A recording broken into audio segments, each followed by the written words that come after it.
Assalomu alaykum, hurmatli kanalimiz obunachilari, o'z uzoqlikni kuzatib qo'ygan aziz do'stlar, barchalarga alaykum. Azizlar, bizni kuzatishda takip etishda davom etasizlar. Bitta like bilan o'tib, haydagi yo'q videolarga, yarim yalang'ochlarga o'tasizlar tarsillatib. Bizni ham kontrollanadigan videolarimizga bitta like bilan urib qo'yasizlar azizlar. Akam juda olapta videoga. Mana qara manzarani.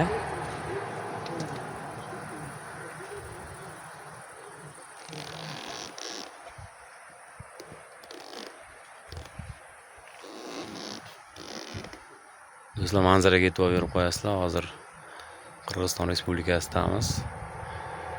Işte Sichqonga yetilib qoldik. Xudo xolasa soatimiz 8 ga yaqinlashib qoldi kechki. Shomga ozgina bor hali endi. Asrdan o'tgan vaqt.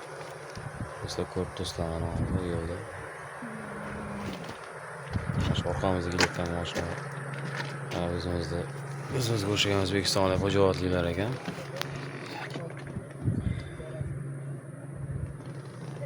Ravshan aka, bittalik olishim kerakda iPhone. iPhone olishim kerak, iPhone. Yaqinda Yevropasiga ketib qolsak, bitta iPhone 17 dan olaman Max'dan. Bo'lsa $1,500 bo'lardi. O'zimizda ham 1400 deyap. Kecha Bobur sotayotgan ekan uni haligi shahar petakda bor, nima jamashiydagi.